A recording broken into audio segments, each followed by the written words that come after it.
ನಮಸ್ಕಾರ. ವಿದ್ಯುತ್ ವಾಣಿಗೆ ಸ್ವಾಗತ. ನಾನು ವನಿತಾ. ಶಹಾಪುರ ತಾಲೂಕಿನ ವನದುರ್ಗ, ಹೊಸಕೇರ ಹಾಗೂ ಕಕ್ಕಸಗೇರ ಗ್ರಾಮ ಪಂಚಾಯಿತಿ ವ್ಯಾಪ್ತಿಯ ಸುಮಾರು 83 ಹಳ್ಳಿಗಳಲ್ಲಿ ಗಂಭೀರ ವಿದ್ಯುತ್ ಅಭಾವ ಉಂಟಾಗಿ ಗ್ರಾಮೀಣ ಜನತೆ ಸಂಕಷ್ಟ ಎದುರಿಸುತ್ತಿದ್ದಾರೆ. ಮುಖ್ಯ ಕಾಲುವೆ ಮೂಲಕ ಅಕ್ರಮವಾಗಿ ಪಂಪ್ಸೆಟ್ಗಳನ್ನು ಸಂಪರ್ಕಿಸಿ ರೈತರು ತಮ್ಮ ಜಮೀನುಗಳಿಗೆ ನೀರು ಹಾಯಿಸುತ್ತಿರುವುದು ಸಮಸ್ಯೆ ಮತ್ತಷ್ಟು ಗಂಭೀರಗೊಳಿಸಿದೆ ಎಂದು ಸ್ಥಳೀಯರು ಆರೋಪಿಸಿದ್ದಾರೆ. ಜೊತೆಗೆ ಹೊಸ 110 ಕೆವಿ ವಿದ್ಯುತ್ ಉಪಕೇಂದ್ರ ಸ್ಥಾಪನೆಯ ಕಾಮಗಾರಿ ವಿಳಂಬವಾಗಿರುವುದರಿಂದ ಪರಿಸ್ಥಿತಿ ಹದಗೆಟ್ಟಿದೆ ಎಂದು ಗ್ರಾಮಸ್ಥರು ತಿಳಿಸಿದ್ದಾರೆ.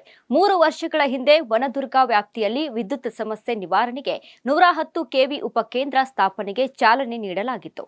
ಆದರೆ ಜಮೀನು ಖರೀದಿ ಹಾಗೂ ತಾಂತ್ರಿಕ ಕಾರಣಗಳಿಂದ ಕಾಮಗಾರಿ ಸ್ಥಗಿತಗೊಂಡಿದ್ದು ಉಪಕೇಂದ್ರ ಕಾರ್ಯರೂಪಕ್ಕೆ ಬರದೆ ಉಳಿದಿದೆ.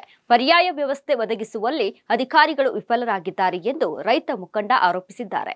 ವಿದ್ಯುತ್ ಸಮಸ್ಯೆಯಿಂದ ಗ್ರಾಮೀಣ ಜನರ ನೆಮ್ಮದಿ ಕಸಿದುಕೊಳ್ಳಲಾಗಿದೆ. ಜಿಲ್ಲಾ ಉಸ್ತುವಾರಿ ಸಚಿವರು ತಕ್ಷಣ ಗಮನ ಹರಿಸಿ ಕ್ರಮ ಕೈಗೊಳ್ಳಬೇಕು ಎಂದು ಅವರು ಒತ್ತಾಯಿಸಿದ್ದಾರೆ.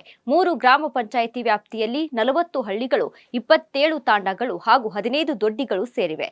ರೈತರ ಅನುಕೂಲಕ್ಕಾಗಿ ಪ್ರತಿದಿನ 7 ಗಂಟೆಗಳ ನಿರಂತರ ವಿದ್ಯುತ್ ಪೂರೈಕೆ ಮಾಡಲಾಗುತ್ತಿದೆ ಎಂದು ಜೆಸ್ಕಾಂ ಅಧಿಕಾರಿಗಳು ತಿಳಿಸಿದ್ದಾರೆ.